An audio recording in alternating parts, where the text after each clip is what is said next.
Marvel What Ifs episode 1, incredible stuff. I don't even know what this episode was called. Let me see if I can just find out what it was called to give some context to this great episode 1.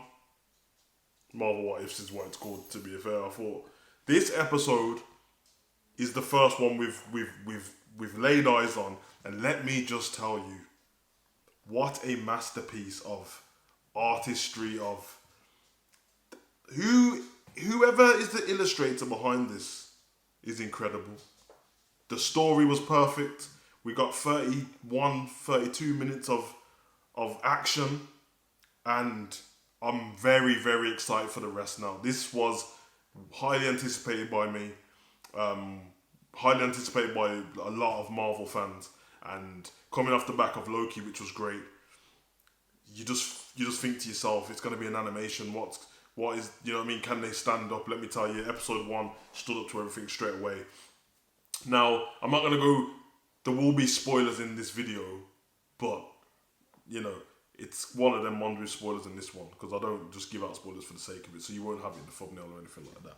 But, obviously, it's a bit of a weird one to have spoilers, because you guys already know the story of Steve Rogers and Peggy Carter, so you know there's just going to be a few things different. You've seen the trailers and stuff like that. But there's only a few changes, and they're very smart on how the changes affect the timeline and affect certain things not happening. But, oh man, it's so incredible. I'm sorry if I keep looking down to the side. I've just got a picture of it on my screen. And yeah, man, I'm very, very happy about it. But, okay, as I think, does it have a name? It's What If Captain Carter were the first Avengers? I think that's what it is. Yeah, I mean, by the time I put this video out, it's going to be in the thumbnail, I'm sure. But I have to say, very, very excited and very happy about it. I watched this. Me and my son watched it at the same time, and yeah, it was dope. So basically what you get from this is, you guys, if you haven't watched Captain America First Avenger, been living under a rock, I ain't going to go into all that detail, go and watch it, stop being a bum, don't know what you've been doing with your life, you know, like that. But basically, this is the scene where Steve is going to be experimented on and be made into the first super soldier. They actually ask in the movie for Peggy and a few other people to leave the room and move out to the side. She gets to see what's going on with Steve, but she doesn't get to stand by it. But she actually stands her ground in this one. Now, it's the 40s, so there's a lot of misogyny and sexism going on. I think his name's Colonel Flynn or something like that. He's just dropping bombs all the way through like he should be. Listen, you're going to break a nail and all that kind of talk throughout the whole thing. But she decides to stand her ground, and that right there is what the change was, and they actually explained it from the Watcher narrating. Obviously, there was a secret Hydra agent there. He pressed the thing, the bomb blew up. And because of this, Steve got injured and didn't get to take the experiment. Now, for the experiment not to fail, somebody had to stand up. Tony's dad didn't want to do it. Howard Stark, he was bitching out. And you get me, the Colonel weren't going to do it. Peggy stepped up, done it. They were still dropping sexist lines to her. She jumped in. She came out looking like WWE China. I'm telling you, came out hench, triceps and that. Deltoids and that were moving mad. Big traps like, go, listen. She was doing her thing, but it looked gangster, bro. Listen, I'm telling you, please watch the animation behind this. The illustration is incredible. But yeah, she'll just move on from there. So obviously Steve, he got shot by the Hydra agent and ends up having to go through rehab and stuff like that while Peggy trains as a super soldier. But yeah, she gets all the physical capabilities of what Captain America would have had, and she gets given a costume with a few alterations to have a Union Jack costume. The shield she's been given has a Union Jack in the center instead of the American star, which it looks dope. A few things I have to say about this: she is way more badass than Steve Rogers as Captain America. I have to say it. You get kick-ass Peggy Carter all the way through this. Some of the scenes, you're watching it and you're like, oh my God, I would love this to be real life action. It's so good. Like, it makes you want to, and Steve's a badass, but it makes you think to yourself, yo, they could have gave some of this to Steve, you know. So, yeah, man, I'm thinking, yeah, I did write down, his name is Colonel John Flynn, the one who was dropping, you know what I mean? So, madness. obviously Steve and Peggy's relationship blossoms through how as it does originally, but obviously now the alpha one out of them two is Peggy.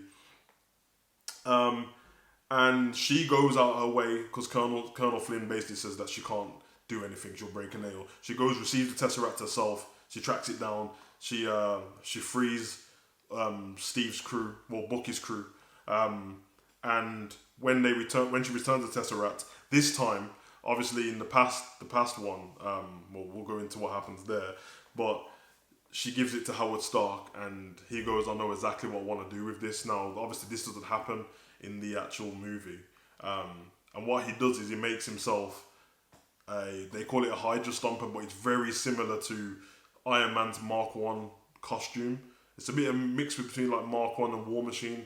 And yeah, he makes a suit, and Steve Rogers is the one who dons the suit and is inside of it, because obviously he went through the physical therapy and stuff like that. So yeah, it's kind of crazy how that works.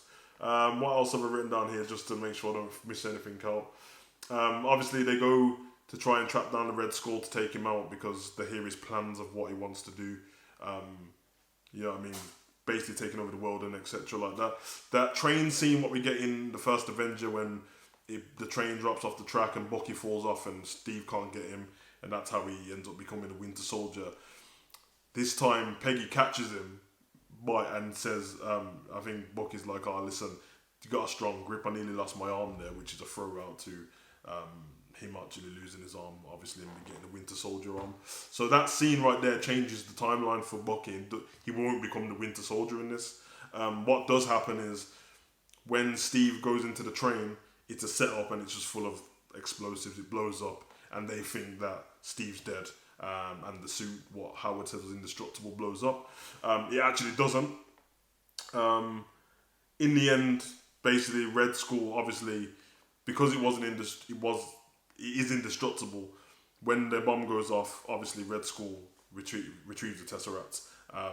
And this time, instead of making Hydra weapons, he decides to summon the Hydra champion, which is like a tentacled octopus. It's basically a monster. And this comes out the portal when they go to fight him. And they realise then that Steve's alive and the suit, the Hydra Stomper's still there. This octopus comes out, and for like 10 seconds, we see this octopus, and you think that Red Skull's about to unleash hell. The octopus just crushes him and kills him. So obviously that derails what he's going to do. Then Peggy has to fight the octopus. She's trying to fight it through. She's doing well, but basically what she does is to push it back into the space portal it came through, what was summoned from the Tesseract. She pushes it in and sacrifices herself, almost like when Steve sacrificed himself going into the ice. And they exchange that same sentence about save me a dance on Saturday, whatever. But it's the other way around this time. So while I was watching, I thought Peggy was dead. And then the beautiful thing happens. Once you think she's dead, she pops out on the other side of the portal, the space portal.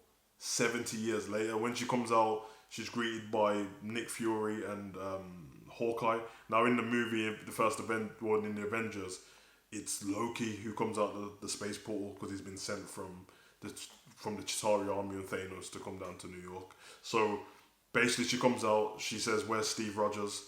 And then Nick Fury looks at her and basically says like, yo, that battle 70 years ago, we've got a new battle on the hand, and it is obviously the Avengers, the Battle of New York, where she's ended up 70 years later. Listen, I try not to be long on this video. I've gone 9 minutes in already. I don't need to say any more. It was great. Hopefully I've bigged it up enough that if you're a fan of Marvel but you didn't want to watch it because you're like, it's not a movie, please watch it. It does, I believe, will have a lot to do with the multiverse in all the other movies. Don't be fooled by the fact that it's animated, because it can throw you off. But the fact that when the Watcher's narrating at the beginning and he's basically saying that this is one of the universes that he watches over, and what we got from Loki at the end when Kang was talking about the multiverses, I think this is one of them. I think this is one. And it begs the question that what me and my son was having about the Spider-Verse, will that end up being one of the multiverses, one of the universes that are around with Miles in it and Spider-Pig and Spider Noir and the anime Spider. So I'm really, really excited for it. I'm here for it. We don't have to see it in the movies. They can just speak about it. That way we don't get that cheesy Space Jam vibe. But I really thought it was incredible. Loved hearing the voiceovers and stuff like that. And I just think that the badassery from Peggy and the way she was so excited every time she was kicking someone's ass. She kept the girly thing about her, but was just bad. I loved it. I loved every second of it. Yeah, man. I've been your boy Savage. Comment, like, subscribe, and share. Definitely going to be doing a review of episode 2. Very excited.